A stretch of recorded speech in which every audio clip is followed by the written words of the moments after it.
Good morning, Dr. Bauer. I'm going to give this about 10, 15 seconds because I always think we're not streaming as soon as I hit go live. And we typically are, and then we're staring at each other for a good 10, 15 seconds. But I'm going to give this a moment until I see it show up on the Facebook page. But good morning, North Penn School District. We've got our June edition of Superintendent Live. We're just confirming before we get into the whole thing. And we want to hear every word from Dr. Bauer to make sure that we are on the Facebook. And it looks like we are for sure. Here we are. So I filled the time and we've been streaming.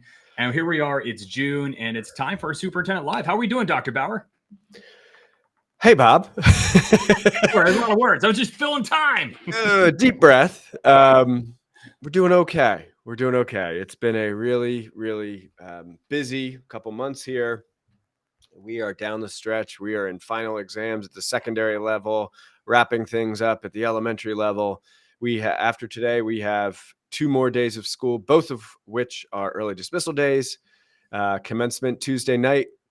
And just it's the best event of the year, right? Seeing nearly this year 1,100 students culminating their careers, academic careers here in the North Penn School District. Knock on wood, and I know you hate when I make knocking sounds with this microphone, but knocking on wood here that the weather looks like it's going to be spectacular. We're talking like low 70s and sunny. It looks good next week. Yeah, I'm with you. I don't typically like to talk about weather, but we're looking at it. I think we're in a good spot. So luckily, there's some touch and go for a lot of school districts who are having commencement this week. And I know we saw a couple post-moment this week, but I think we look good. I'm with you. I'm going to also knock, but I think we're looking good. I'm really excited about next week. Tonight for the high school, we've got senior class night is tonight. So our seniors will be here enjoying a picnic, and they do their senior sunset. If you remember, our seniors started a tradition a couple years ago where they have a senior sunrise, and they start the school year with a sunrise, and they're going to end their school year with a sunset. So that's exciting tonight. North Penn Television has their premiere of the senior class videos. So our career study students and seniors have been working on it. We're very excited. So lots of things going on, though. So outside of North Penn High School and commencement, big deal coming up, right? Always say it's like launching the space shuttle. We've got lots of moving parts, but we still do everything else that's going on, K through 12, including school board meetings and everything else. And if you remember, Superintendent Live, we like to do this after a big school board meeting to talk about the business on the agenda and just kind of go through some of that. And you have an opportunity to ask questions or throw some comments down here below in the chat. You can go crazy there. So let's talk about Tuesday night. We had our school board meeting work session. And there, you and others in our administration and our architect gave an update to the North Penn High School renovation. We've been working on that since the January referendum, and we heard from our community which direction we needed to go on the renovation. And that's what we've been working on for the last 6 months. Tell me about what the plan was and kind of what we did on Tuesday night to present to the board and community. Yeah, you summarized that beautifully, Bob. So we have moved forward with a design for a 10 to 12 high school that accomplishes as many of the objectives as we kind of outlined throughout the process there leading up to January 16th, right? So we also know that we cannot go above the Act 1 index. That's what a referendum was for, right? To go above the Act 1 index to have additional borrowing capacity. So now we have to fit it in the budget, keep the building 10 to 12, and how can we incorporate the elements? Some of the elements that folks saw in the design that they fell in love with were commons towards the front of the building, larger hallways, better campus circulation, of course, accessibility, safety and security, improvements to the arts. There's many, many priorities listed there, but not just those things, also creating educational spaces for the 21st century and beyond. I've said in other Facebook Lives that I don't like saying 21st century. It's 2024. We're a quarter of the way through. We're in it. Yeah. But our building was built in the 70s, late 60s, early 70s, right? So we need to bring it up to the 21st century and be prepared for the next 30, 40, 50 years. So we've been hard at work, right? And everyone said there were 2 price tags put out there pre-referendum. There was the 403 and the 237. And we were very straightforward with the fact that 403 was where we spent our time. Like, what are we talking about? Everyone knows what the 237 looks like. Is the basic renovation of the building that currently exists.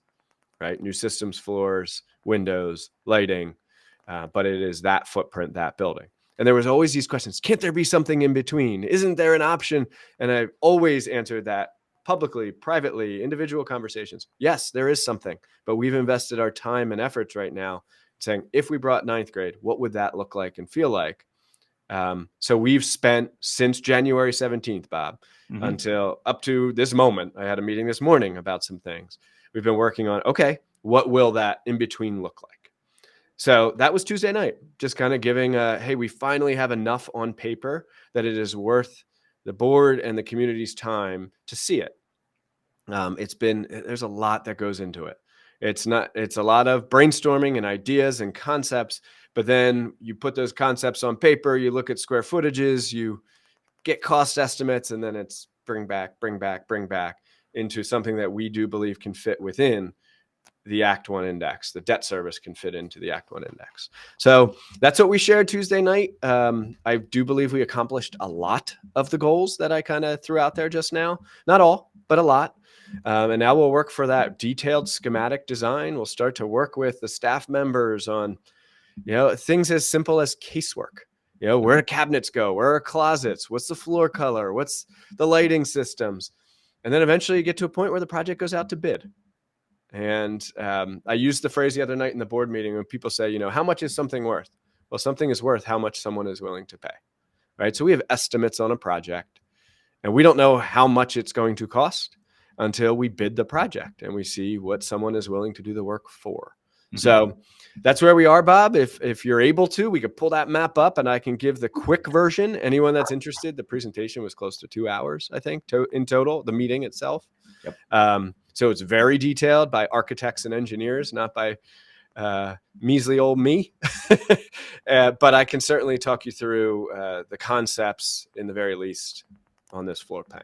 So the one thing I would say when we talk about our estimates too, it's not just like we think, it is based upon what has been bid, in the last, you do the averages, the years, where current pricing is at, all of those types of things. Working with our construction manager, he has active projects in other schools and those kinds of things. So when we talk about our estimates, we're trying to get a pretty good sense of square foot cost and spaces and all those types of things. So the estimates are not just, they're numbers that are based upon lots of things that have been going on for the last couple of years, but to the point, like until we bid it, that will be the price when we bid it. That's going to be the price. But I just want to always like say, like, there's so many numbers that go behind where we get the estimated costs from. Like, how's it that? I'm like, well, it's based upon all these current construction projects and what we're seeing in the state right now. So anyway, here's the floor plan. That's the exciting stuff. So let me see if we can, I don't know if I can make this bigger or not. Let's see here. It's just floor plan. No faces. You want to try this? Yeah. And do you have mouse and pointer capabilities? I do. Here? Can you see my mouse?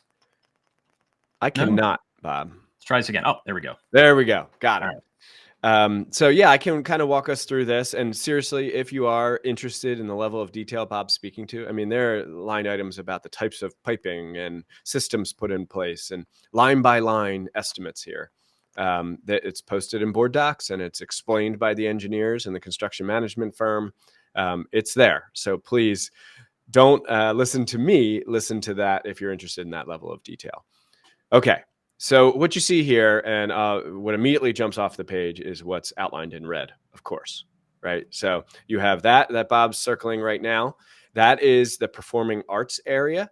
That has been included in every rendering we have shown.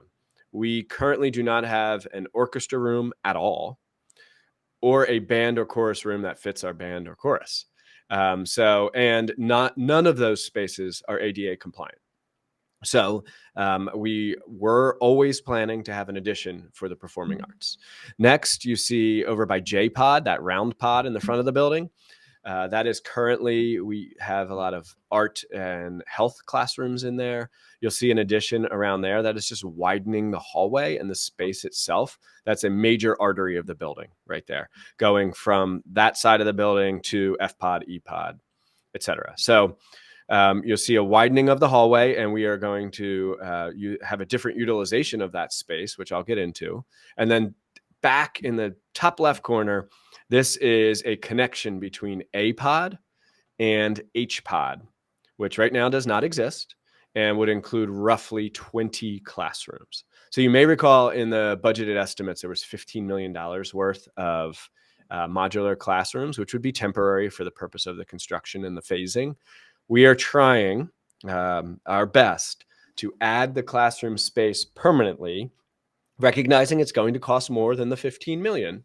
But if we're going to spend that kind of money, could we add space here and create more opportunities and address some of the issues? So the important thing to note, aside from the classroom spaces and the potential there, is this gives another main entrance to the building. We are going to have additional parking in the back, which is, there's a lot that happens in the back of the building, right? So additional parking in the back and an entry there where students and staff could come in. So now we have two main entrances, not just one, but it also connects the whole building, right? So A pod now connects to H pod. And Bob, I don't know if this will work or not, but with your mouse, if you could, let's say, start in A pod, pick a classroom, we'll say A33, right there in the middle. Okay, so a student is in A33, and on a rainy day, let's pretend that student needs to go way back into the engineering academy in HPOD. So they would traverse the way Bob is pointing. They would come out of APOD, come all the way through EPOD. There's the get jammed up here. You got to get, that's the clog. We get jammed up the there, EPOD right? clog. Almost every student walks through that probably 8 to 10 times a day. We're headed down towards the auditorium. We're making a right with his pointer. It's a left, past the auditorium lobby, coming down past J-Pod and the Aux Gym, and all the way past the Navy and Columbia gymnasiums back into H-Pod. Okay, that's a long walk. And doing that in under 4 minutes with 3,000 kids in the hallway is not feasible. So this addition here would allow you to come out of A-Pod and go directly into H-Pod. Boom. So it creates a circulation around the entire campus that is enclosed. It also completely encloses this courtyard here in the middle. Right now we have fences and we have gates, but it is still exposed to a degree, right? It is locked, but it's exposed to a degree. This encloses that courtyard entirely, and you'll see in this rendering pathways across the courtyard to get from one place to the other. We have some sidewalks, dilapidated sidewalks in that area, but they are not good connectors to all the different pods. So Bob, if you could go to the main entrance, and this is a thing that I think really, really helps with circulation, aside from now that there's a contiguous pattern around the whole school. If you come in this main entrance, and rather than having to traverse the building the way Bob just did with his pointer, if you go straight through what would now take you to the main office where Mr. Hassler's office is, there is going to be a doorway. You can go directly into this courtyard. And so you can get from the front of the building straight to APOD probably in under a minute because you just walk straight across, as opposed to traversing and walking through grass. Like now we're going to have pathways and opportunities to get from one place to the other, more doorways to get out there and utilize it as a campus circulation mechanism. So those are the ways in which we plan to address campus circulation itself. An additional elevator, a couple additional staircases to get people up on the second floor and more opportune areas. Really excited about those components. Another thing, Bob, if you could go back to JPod. Currently, our fitness center is up on the second floor above the gymnasium, right where it says corridor. That's exactly where it is. And if you've been in the gymnasium during an event and that partition up there is open, you can see all the weightlifting equipment and things such as this. That is not ADA accessible. There is no elevator access to that space. We are going to move the fitness center down to JPod itself and utilize that space for health and PE classes and sports medicine. So for student athletes, we currently have a training room that is a tiny little closet. This would actually give space for students to get treatment and support for their injuries. So really excited about utilizing that space there in the front of the building. And then the art classes and some of the other classrooms would move into the addition itself. So that is one thing we're really excited about. And then we'll leverage that little mezzanine there where it says corridor. That's going to be for systems. So we're talking chillers and HVAC systems and things such as this. So it won't be a place that students need to access. I did highlight that we are going to be adding some performing arts spaces. We're excited about that. You can see a little entryway there. So another opportunity for bus drop-off there that Bob's pointing to. But really pleased with what those spaces will look like and the potential for our students who are in the band, orchestra, or chorus. So Bob, I think that kind of provides the essence of what we discussed. We talked a little bit about phasing. And we talked a little bit about the cafeteria. I don't know if you could pull that up one more time. Is that too many clicks? Nope, I got there. Stand by. Coming up. Standing by. But we wanted, in the original plan, we had the cafeteria. We had new space created for the cafeteria, and it was more of a commons. What we're planning to do back there in B-Pod, Bob, could you zoom in on that? Let me try. If you can blow up the screen a little bit. I believe we can. Yeah, and if we slide, perfect. So what we are planning to do, and by the way, if you're not familiar, the most expensive places in a high school from a construction standpoint are, let's see if we can pop quiz and put Bob on the spot. Bob, what is the most expensive facility in a high school? Well, I think you were going to go kitchen, but I actually think it's the auditorium. It is the auditorium. Auditorium's 1. Yep. Natatorium's 2. Oh, yeah. And then it's kitchens and cafeterias. Gotcha. Right? They are the most expensive parts of the facility because of what goes into them, right? And so it is very difficult to move your kitchen because of all the workings in the actual kitchen and the systems behind the scenes. So it's not just a space for kids to sit and have their lunch, but it's also the kitchen itself. So what we're going to do is make some adjustments in there, remove some walls, remove the school store where it's currently located, and try to open it up a bit, so the space itself doesn't feel as disjointed. But the cafeteria does need to remain in the back. But having it all the way back there is not as big of a problem as it was because we have the connection from B-Pod over to H-Pod and G-Pod, right? So you can walk through the hallways to get there much easier than you could in the last 50 years. So, and there are other upgrades here. If you look closer there at E-Pod, it is opened up. The library is still a more open space than it currently is, to remove some of the institutional block walls there. Same things with C39 and A33 for those who are very familiar with the building. But I think that gives you a quick understanding of the actual floor plan and what we're working with right now. Yeah, and I think this, if you go to board docs, where we, on the website under school board and our documents and the agendas, this whole presentation in this form is right there as well. So you can blow it up and look at it as well. And then of course the full presentation from Dr. Bauer and the Schrader Group and our construction manager and everybody that spoke is also on our YouTube channel, that we just took out that part. So you don't have to scrub through the whole meeting to find where that starts. So if you look, there's a North Penn High School renovation update there as well, if you just want to watch that. So I think the floor plan really gives a good sense of, accounting for what we've heard, what we need, and, where we think we're able to go with the renovation of the 10 through 12 building here. Let's talk timeline. Is there an estimated timeline of when, we talked about steps and staff and department chairs and everybody giving feedback on what we're seeing here and fine tuning this. Timeline wise, what is your thoughts that, when we'd have a final plan, when we'd go out to bid, and when would we start seeing some dirt being moved around this facility? Yeah, great question. So we are still on our timeline. I'm pleased to say a lot can change when you're talking about a project that's going to span a good 6 years, right? But as of right now, we're hoping that there are some bids out there. I think, don't hold me to this, but I'm going to say end of this calendar year, beginning of next calendar year, things will start to go out to bid like January, February, I think. And then we're hoping to begin construction come June.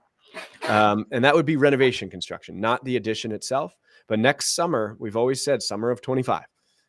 So summer of 25, we are currently on pace to begin renovation of probably K-Pod.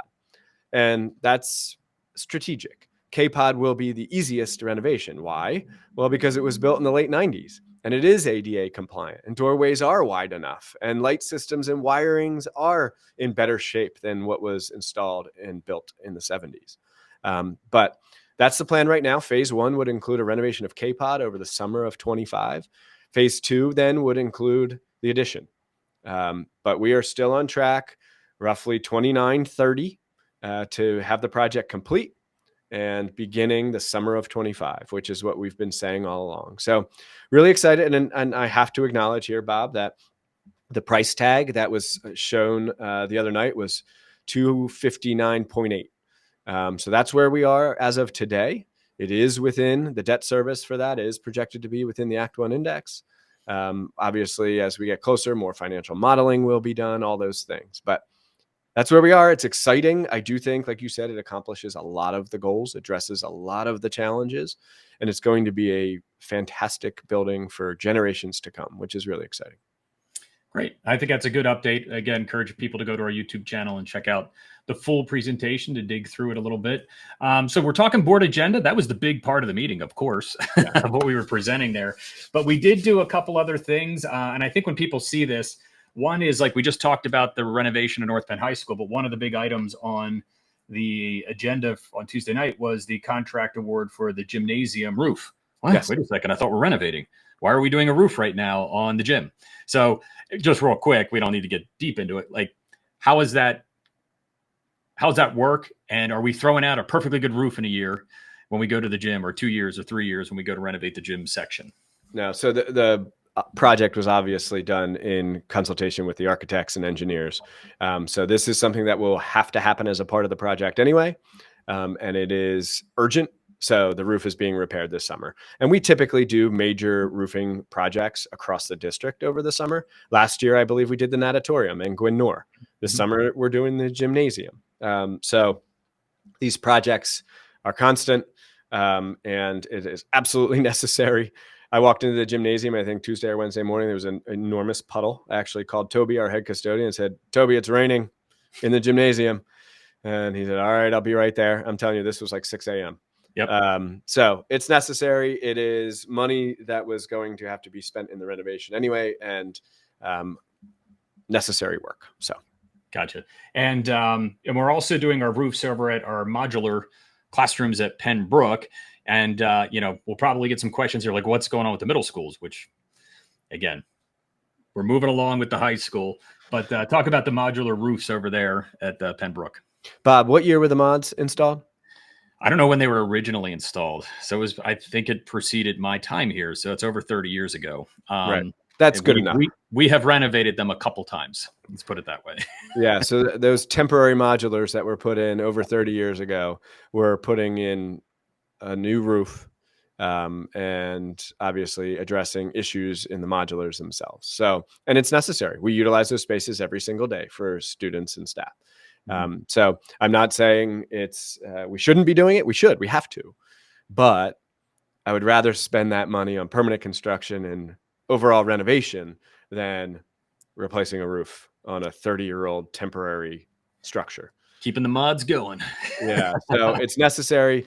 Once we can move forward with this high school project, once it's underway, which I'm saying is next summer, start talking about the middle schools. Yep. And what that's going to look like over the years. So all of these things come into play. But, we've said all along that in January, we need to make a decision. What are we doing with 9th grade? We made that decision. So now we're moving forward with the high school. Next up is the middle schools and how we're going to, and they are not mutually exclusive projects, right? Things can be happening at the same time. So looking forward to that conversation as well, but not right now. So the last thing on the agenda, we always have personnel in the month, and there were 2 admins we added. So give the good old superintendent welcome to our 2 new admins that we added on Tuesday night. Yeah, I was very pleased to share that Mr. Kyle Berger, who has been our interim athletic director since the fall, prevailed in that interview process. We had was really impressed, Bob, this spring with the number of candidates for these positions. For the AD position, I believe we had nearly 65 applicants, which was great. And then assistant principal, the number was even larger. And very pleased to say that Ms. Christine Capriati, who was a teacher here in North Penn, special education teacher. I know she worked at Pembroke. She spent some time at Penndale. She's been an assistant principal in a neighboring school district the last 4 years, and she's coming back. So Mrs. Christine Capriati will be the new assistant principal at North Penn High School, replacing Dr. Taylor, who is currently the principal at Pembroke Middle School. Awesome. So, our fans here watching on our award-winning Superintendent Live. David Kratz here dropped in here. Modulars for Pembroke. He threw in there 1988 to 1990. Somewhere in there is when they were first placed. So that's pushing 35 years ago. So I trust David. He's pretty accurate because he's put it in here 3 times now. So, Bob, do you happen to know which Dave Kratz that is? Because I know there are 2. I don't know. We have a couple different Dave Kratzes in the community. Foundation Dave Kratz. I know we've had some folks on Facebook, Dave Kratz. We got lots of Dave Kratzes. So we have the Dave Kratz that knows. Okay. Pembroke Modulars. Well, regardless of which Dave Kratz it is, I've met them both. There you go. And hello, David. And thank you for joining and engaging on Facebook Live. So 1988. I won't tell you where I was in 1988, Bob. We're not. Okay. I know. I know where I was. I was here. I was here at North Penn High School. So finishing Bob, up. One thing we didn't address, I know we're wrapping this up. We always try to keep 25, 30 minutes, is transportation. Oh, yeah. And that was a big part of the presentation itself. So we've been saying we were trying to move transportation off of the North Penn High School site. We are still actively trying to do that, but it has really come to fruition that may not be possible. The property at our budget may not exist. It was in the news and it was well documented. And if you want to do your own research, please feel free, that we were close on a property and the estimates were just far exceeded our budget. And it just came down to, the cost of the land acquisition and the building renovations, all that just couldn't work for us. So if necessary, we will have to leave transportation on the high school property. That is not our preference. We would prefer to move it off of that campus with 3,100 kids and 400 roughly staff members. But if it has to stay, obviously it can, because it's there now.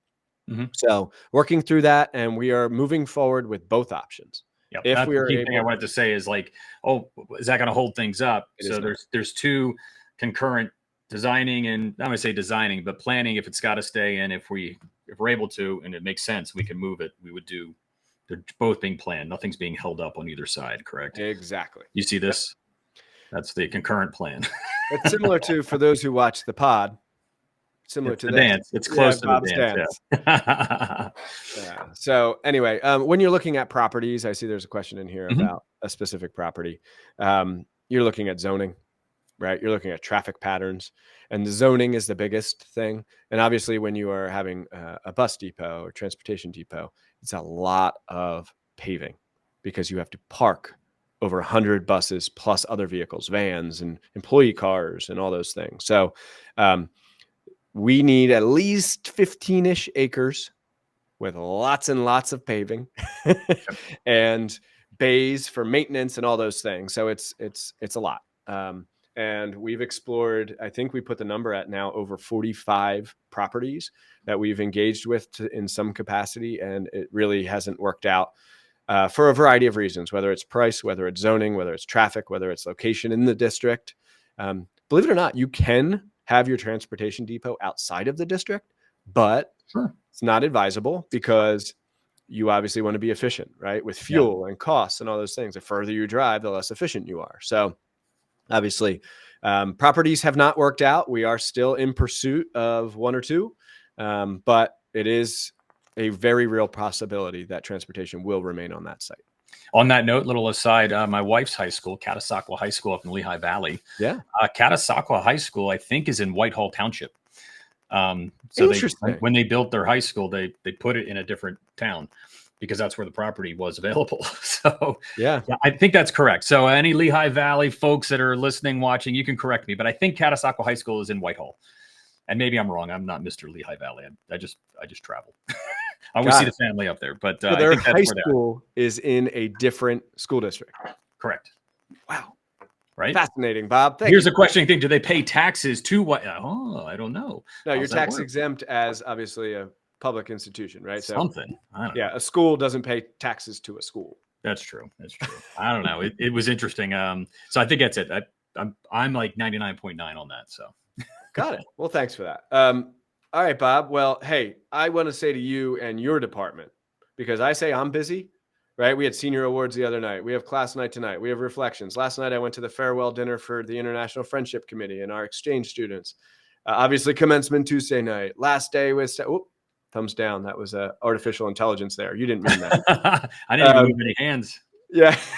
So there's a lot going on. There we go. There you go. But as busy as you are, Bob, Yes, I am not nearly, or as busy as I am not nearly as busy as you. So thank you and your team for all you're doing to get ready for commencement and all these special activities for the kids. It's what makes it all worth it, right?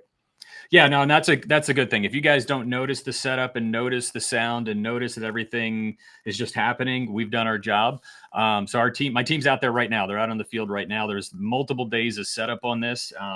So that's why we're always like, hey, what's going on Tuesday, guys? And the rest of the school, last day of school. I'm like, well, we've got graduation too, all those things, and reflections and senior class night. And like I said at the beginning, it's like launching the space shuttle. There's so many moving parts.